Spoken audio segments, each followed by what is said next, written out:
가장 큰 원인은 바로 무단횡단. 정말 큰 사고로 이어질 수 있습니다. 아주 나이스하게 길 건너는 방법 땡큐 캠페인으로 알려드릴게요. 무단횡단 땡! 횡단보도 큐! 도로 건널 때 꼭 횡단보도 이용하시고 녹색 신호 지켜서 길 건너기 전 좌우를 살펴주세요. 무단횡단 땡! 신호 준수 큐! 조금 더 느긋한 마음으로 나의 안전부터 챙기세요. 이 캠페인은 당신의 안전한 동행 파트너 한국교통안전공단이 함께합니다. 푸른 바다 위 짜릿한 항해 대한민국 문화관광축제 제15회 화성뱃놀이 축제가 5월 30일부터 6월 1일까지 화성 전곡항에서 펼쳐집니다. 요트, 보트 승선은 물론 라틴 DJ 댄스 페스티벌까지 화성 뱃놀이 축제에서 특별한 추억을 만들어보세요. 대한민국 오피니언 리더의 선택 뉴스 파이팅 김영수입니다.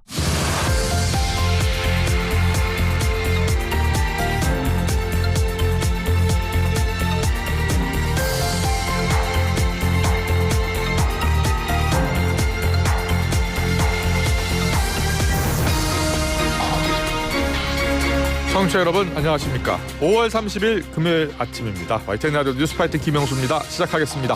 대한민국의 새로운 미래를 이끌 지도자를 뽑는 사전투표 이틀째입니다. 첫날 투표율이 19.58% 역대 최고 투표율이었죠. 선거 막판 TV토론에서 나온 이준석 후보의 혐오 인용 발언 후폭풍이 계속 이어지고 있습니다. 더불어민주당이 총공세에 나선 가운데 국민의힘도 참전을 하면서 상호 비방 고발전도 이어지고 있습니다. 오늘은 김문수 후보 비서실장 맡고 있는 김재원 전 최고위원, 또 이재명 후보 선대위, 강금실 총괄 선대위원장, 이어서 개혁신당 이준석 후보를 차례로 만나보겠습니다. 대한민국의 아침을 응원하고 있는 YTN 라디오 뉴스 파이팅. 먼저 오늘의 주요 뉴스 커버스토리 박상현 아나운서의 커버스토리로 돌아오겠습니다.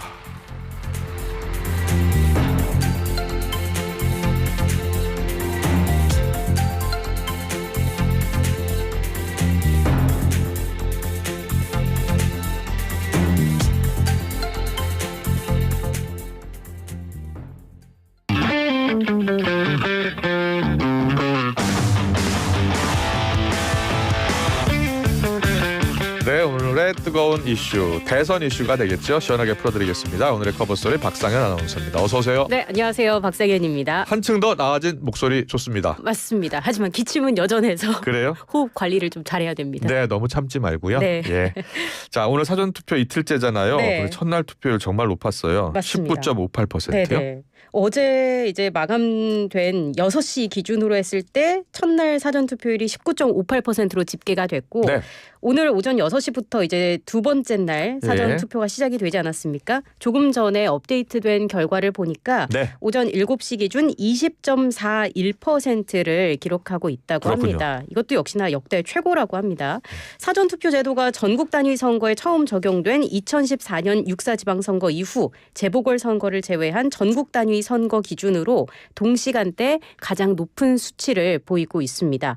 지역별로 보면 현재까지 가장 높은 투표율을 기록하고 있는 곳은 전남이네요. 36.29%라고 하고요. 네. 전북이 33.99%, 광주 33.29% 순으로 나타나고 있습니다. 서울, 경기도 20%에 육박을 하고 있고 가장 지금 사전 투표율이 낮은 곳은 대구입니다. 13.97% 기록하고 있습니다. 말씀드린 것처럼 오전 7시 기준으로 20.41%를 보이면서 역대 최고 수준의 사전 투표율을 기록하고 있는데 이런 추세가 계속된다면 종전 최고 사전 투표율을 보였던 20대 대선 기록을 돌파할 것으로 보인다라는 전망이 나오고 있습니다. 네. 사전 투표 오늘 오후 6시까지 계속 되는 거예요? 네, 그렇습니다. 신분증 반드시 가져가셔야겠죠. 네. 이게 모바일 신분증도 가능하다고 합니다. 요즘 모바일로도 많이 쓰시는데 모바일 운전면허증 같은 모바일 신분증도 가능하다고 하고요. 예. 아시겠지만 사전투표는 꼭 집 앞에서 해야 하는 건 아니에요. 그냥 지나가다 투표소 보이면 어디에서든 가능하다고 하니까 참고를 하시면 네, 좋겠습니다. 뭐 회사 근처에서 해도 되고요. 그렇죠. 점심시간 이용해서 회사 네. 근처에서 사전투표소 찾으시면 됩니다. 자, 그리고 사전투표 첫날 어제 투표 용지가 외부로 반출되는 일이 있었더라고요. 그러니까요. 이런 일이 다 있었네요. 서대문구에 위치한 한 사전투표소에서 투표용지가 외부로 반출된 상황이 포착돼서 논란이 일었습니다. 그러니까요. 일부 유권자가 관외 투표용지를 받은 뒤에 기다리다가 이 투표용지를 들고 점심 식사까지 하고 왔다라는 보도가 나오면서 네.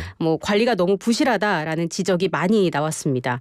결국 중앙선거관리위원회가 책임을 통감한다면서 대국민 사과문을 발표했습니다.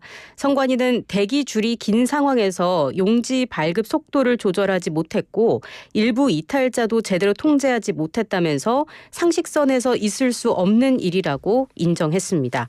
다만 투표용지와 회송용 봉투 숫자가 정확히 일치해서 실제 반출된 건 없는 것으로 확인됐다고도 해명했습니다. 네. 근데 이제 어제 서울권 투표소 안팎에서 여러 가지 소동이 있었어요. 네, 영등포구에 위치한 한 사전투표소에서는 남성 2명이 투표를 마친 유권자에게 부정선거를 감시하겠다면서 이른바 한국인 테스트를 하는 일이 있었다고 해요. 네. 우리나라에 대해 어떻게 생각하느냐라는 등의 질문으로 한국 국적이 맞는지를 검증하려 한 것입니다. 네. 일부 유권자가 반발하면서 시비가 붙었고 결국 경찰까지 와서 상황이 정리가 됐다고 하고요. 또 이 투표소에서는 한 노인이 투표지에 왜 선관위 도장이 미리 인쇄돼 있느냐라고 따지면서 논란이 일기도 했습니다. 네. 이에 대해서 선관위는 사전투표 관리관의 사인 날인을 인쇄 날인으로 가름할 수 있도록 한 공직선거관리 규칙은 적법한 선거사무 관리 집행이라고 대법원이 판단했다라고 설명을 했습니다. 인쇄 날인이 된 투표용지는 정규 투표용지라고 공지했다는 점을 밝힌 겁니다. 흠결 없는 관리, 철저한 관리 약속했던 선관위 그러니까요. 조금 더 세심하게 해야 될 것 같아요. 맞습니다. 예. 이 흠결 없게 하겠다라고 약속을 했던 만큼 그런 공언이 좀 무색해졌다라는 비판을 피하기도 어려울 것 같습니다. 네. 자, 대선 사전 투표 국민의힘 김문수 후보, 개혁신당 이준석 후보 단일화가 결국 불발된 겁니다. 네. 자, 이제 양측은 각자 도생하는 거예요? 그렇습니다. 국민의힘은 김문수 후보가 그젯밤에 그 여의도 국회의원회관의 이준석 후보 사무실을 찾아가면서 막판 단일화 성사를 위해 최선을 다했지만 이준석 후보가 끝내 외면했다면서 투표를 통한 단일화를 호소하고 나섰습니다. 권성동 원내대표는 완주를 선택한 이준석 후보의 뜻을 존중한다면서 투표장에서 유권자 선택에 의한 단일화가 이루어질 것이라고 기대했습니다. 다만 지금은 김문수, 미래는 이준석이다라는 말로 집권하게 되면 이 후보 공약 일부를 최대한 수용하겠다면서 또 단일화 여지를 아예 완전히 닫아놓지는 않은 모습도 보였습니다. 불확실한 단일화에 목매기보다는 남은 기간 김 후보를 좀 더 부각하는 전략을 택한 건데 내심 3자 구도에서도 승산이 있을 거라는 판단이 선 게 아니냐라는 해석이 나오고 있습니다. 또 장동혁 선대위 상황실장도 단일화 가능성은 열려 있지만 단일화에 계속 목매달면서 모든 이슈가 거기에 빨려 들어가는 거는 적절하지 않다라고 강조했고요. 강명구 선대위 일정단장은 이준석 후보가 우리 표만 가져가는 게 아니고 이재명 후보 표도 가져가는 측면이 있고 권영국 후보 표도 가져가는 측면이 있다라면서 국민들이 투표장에서 투표로 단일화해 줄 것이라고 강조했습니다. 한편 국민의힘에서는 단일화가 이루어지지 않은 채 대선을 치르고 만약에 민주당 이재명 후보가 당선될 경우에는 이준석 후보를 향해서 패배 책임론에 화살이 돌아갈 것으로 보는 시각도 없지 않습니다. 김재섭 의원이 어제 한 라디오에 나와서 선거에서 졌다고 가정할 경우에 보수 진영 패배의 책임이 이 후보에게 갈 것 같은가라는 질문에 갈 수 있다고 본다고 답을 했습니다. 이준석 네가 뭐 드롭했으면 됐을 거 아니야라고 비판이 갈 가능성이 높다고 예상을 했습니다. 여기에 대해서 이준석 후보는 어떤 입장입니까? 굉장히 이 분위기는 강압적이고 포악적이라고 이야기를 했습니다. 국민의힘이 이준석을 어떤 과정으로 네. 내쫓았는지 많은 국민이 알고 있고 예. 그 관계를 회복하기 위한 노력을 한 것도 아니기 때문에 배신자 담론이 작동하지 않는다고 반박을 했습니다.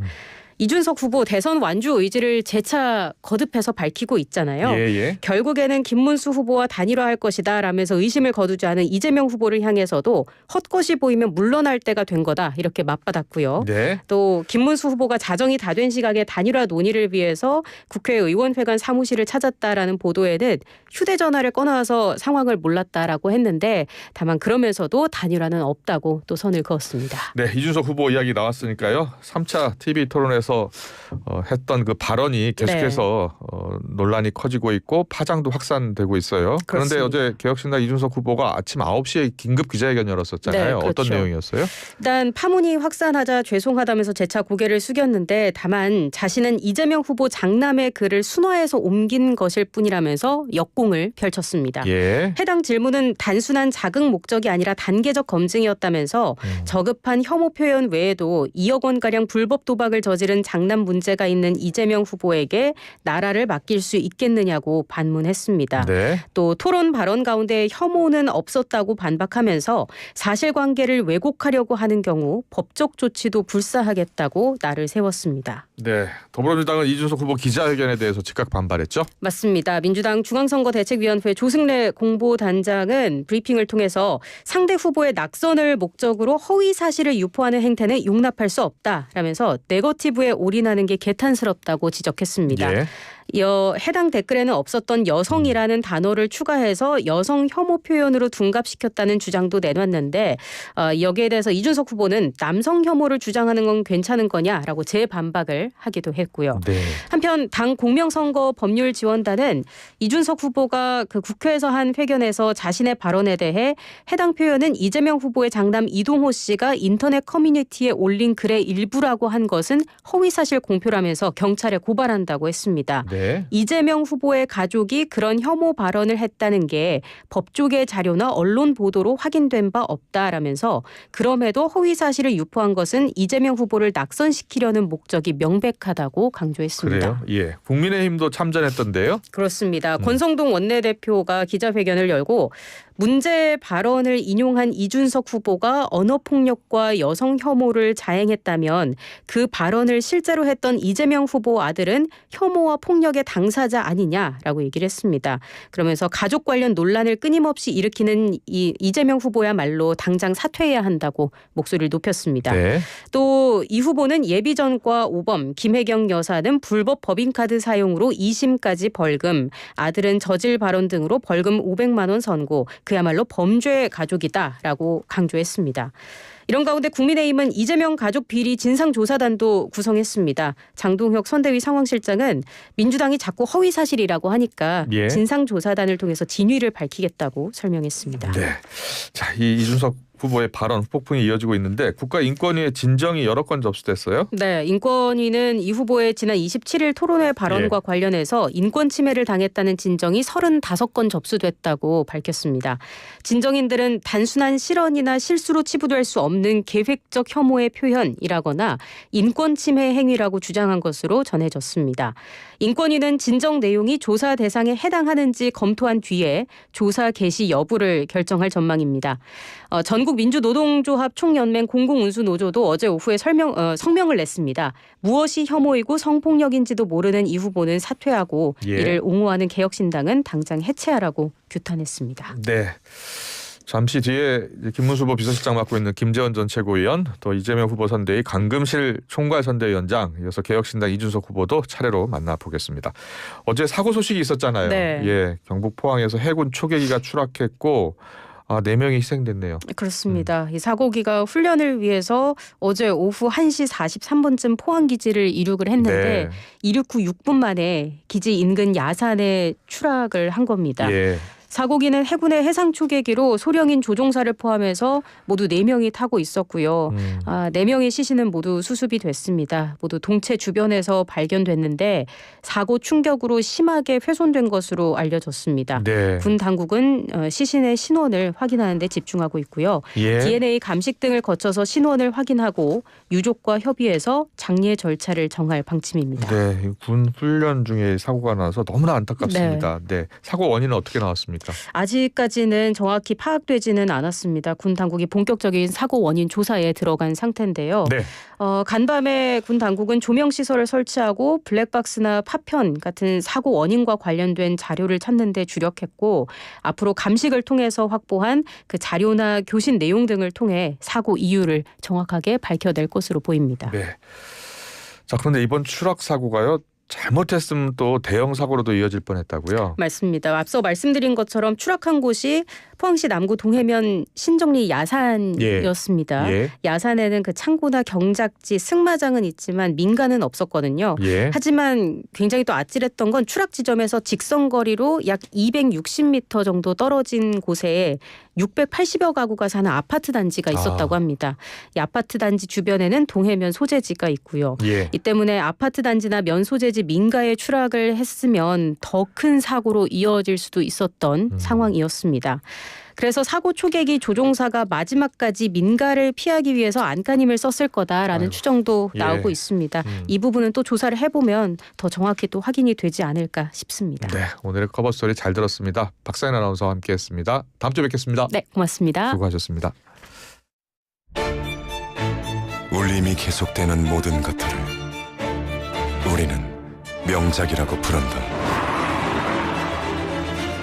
지금도 시간이 지나도 메르세데스 벤츠 S클래스 지금 가까운 전시장에서 모든 인쇄 가능한 성원 에드피아. 온라인 주문 간편한 성원 에드피아. 누구든지 어디서나 쉽고 빠르게 인쇄의 유토피아 성원 에드피아. 여름에는 부채 판촉물. 다양한 부채 역시 성원 에드피아. 안녕하세요, 정혜인입니다. 교보생명에는 아주 특별한 능력이 있대요. 바로 마음을 읽어주는 교감 능력. 요즘 시대, 요즘 당신에 맞춰 마이데이터로 더 정확하게 보험 생활을 밸런스 있게. 궁금하다면 지금 교감하러 교보로 감. 본 광고는 광고 심의 기준을 준수하였습니다.